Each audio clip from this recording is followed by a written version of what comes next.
জয়ের জন্য ৩৫ রান দরকার ছিল ইংল্যান্ডের, কিন্তু ১১ ওভার ৪ বল খেলে পঞ্চম দিনের কথা বলছি। তারা সংগ্রহ করতে পারল ২৮ রান। তাও আবার কিনা শেষ পর্যন্ত ক্রিস ওকসকে সেই ভাঙা কাঁধ নিয়ে মাঠে নামতে হয়েছিল। পক্ষান্তরে ভারত যেটা করার কথা ছিল ভারতীয় বোলারদের একেবারে 100% সেটা করে দিয়েছে। মোহাম্মদ সিরাজ এবং আকাশদীপ সাথে প্রসিদ্ধ কিন্তু ছিলেন। সিরাজের কথা আলাদা করে বলতে হয়, গতকালকে একটি ক্যাচ সেরে ব্যাপকভাবে তিনি সমালোচিত হয়েছিলেন এবং সেই সমালোচনার জবাবটা তিনি বল হাতেই আবারও দিলেন। অর্থাৎ টেস্ট ক্রিকেটে রং বদলায় মিনিটে মিনিটে, ঘন্টায় ঘন্টায়, সেশনে সেশনে, এবং সেটার প্রতি আস্থা রাখার যে একটা বার্তাই বোধহয় সিরাজ দিয়ে দিলেন এই ওভাল টেস্টের মাধ্যমে। অর্থাৎ যে বোলিং সাইডকে নিয়ে এত সমালোচনা হয়েছিল, ভারতের বোলিং সাইডের কথা বলছি, ব্যাপক সমালোচনা হয়েছিল। যখন ওভাল টেস্টের জন্য দল ঘোষণা করা হয় তখন কিন্তু আসলে ভারতীয় দর্শক যারা আছেন, যারা ক্রিকেটকে ভালোবাসেন, তারা কিন্তু আসলে খুব একটা যে আস্থা রাখতে পেরেছিলেন সেরকম কিন্তু না। অন্তত তাদের মন্তব্য দেখে সেরকমই মনে হয়েছিল। আমরা যখন দেখতে গেলাম আসলে ভারতীয় স্কোয়াডটা কেমন এক্স হ্যান্ডেলে, ভারত বিসিসিআইয়ের এক্স হ্যান্ডেলে, সেখানে গিয়ে দেখি যে স্কোয়াডটা দেওয়া হয়েছে ওভার টেস্টের জন্য, এবং সেই স্কোয়াড নিয়ে কিন্তু ব্যাপক সমালোচনা, ব্যাপক আসলে মন্তব্য করা হয়েছিল। এবং সেখানে ব্যাটিংয়ের চেয়ে বোলারদের নিয়ে, অর্থাৎ বোলিং সাইডটাকেই আসলে বেশি ক্রিটিসিজমের মধ্যে ফেলা হয়েছিল। অনেকেই বলেছিলেন যে এই বোলিং সাইড নিয়ে ওভাল টেস্ট জয় কোনোভাবেই সম্ভব নয়। তারপরেও কিন্তু ভারতীয় ব্যাটাররা প্রথম ইনিংসে ভালো করতে পারেনি, কিন্তু প্রথম ইনিংসে ইংল্যান্ডও যে খুব একটা ভালো করেছিল তা কিন্তু নয়। ২৫০-র নিচেই অল আউট করে দিয়েছিল ভারতীয় বোলাররা। সেই সিরাজ, প্রসিদ্ধ এবং আকাশদীপ তারাই কিন্তু ছিলেন। দ্বিতীয় ইনিংসে তারাই আবার ভারতকে টেস্ট জয়ের স্বাদ দিলেন।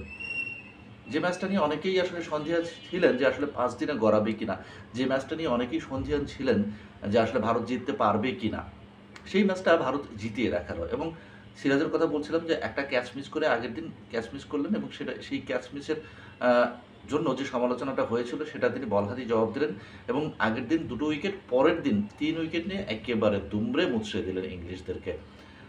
শেষের দিকে ইংলিশ ব্যাটাররা একটু দৃঢ়তা দেখানোর চেষ্টা করেছিল, কিন্তু সিরাজ এবং আকাশদীপের যে বোলিং পার্টনারশিপটা ছিল সেটা কিন্তু দেখার মতো ছিল।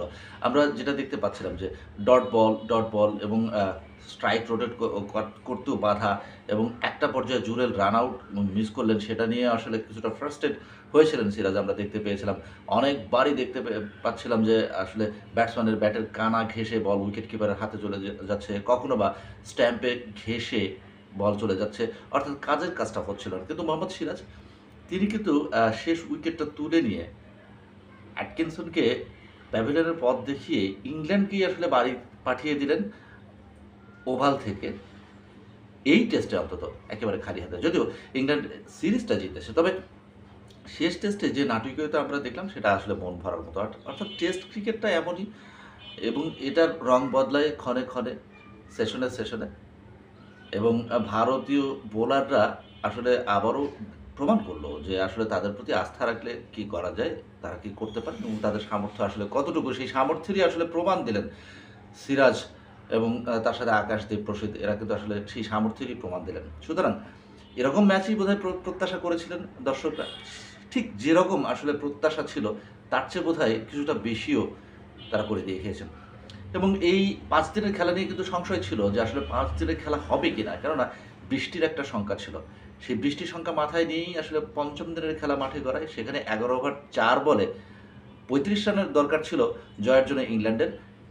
সেখানে ইংলিশরা ২৮ রান সংগ্রহ করার পর অল আউট হয়ে গেল। ক্রিস ওকস তার সেই ভাঙা কাঁধ নিয়ে শেষ পর্যন্ত তাকে মাঠে নামতে হয়েছিল, এবং তিনি যদিও আসলে স্ট্রাইকিং এন্ডে ছিলেন না, বরাবরই নন স্ট্রাইকিং এন্ডে ছিলেন, তিনি আসলে গাস অ্যাটকিনসনকে আসলে সহায়তা করছিলেন নন স্ট্রাইকিং এন্ডে থেকে। তবে ভারতীয় বোলাররা যেভাবে উইকেট টু উইকেট বল করছিলেন, কখনো বা আসলে উইকেটের বাইরে বল করছিলেন এবং মাথা কাটিয়ে বল করছিলেন, যার জন্যই শেষ পর্যন্ত জয়ী হলো ভারতীয় বোলাররাই। এটা বোধহয় নিঃসন্দেহে বলাই যায়। আর ওভার টেস্টের এই টেস্ট নিয়ে যদি আসলে বিশ্লেষণ করতে যাই, বেশি কিছু আসলে বলার নাই।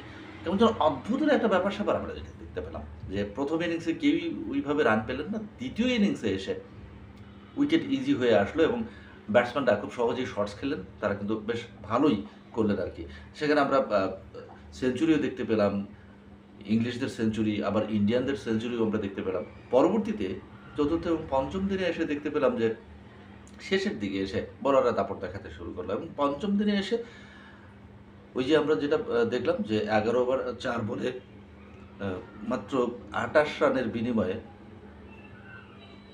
৪টা উইকেট তুলে এবং তার মধ্যে আবার মোহাম্মদ সিরাজ ফাইফার পেলেন। তিনি ৫টা উইকেট নিয়ে এলেন এবং তিনি একাই যেন ধসিয়ে দিলেন ইংলিশ ব্যাটিং লাইন।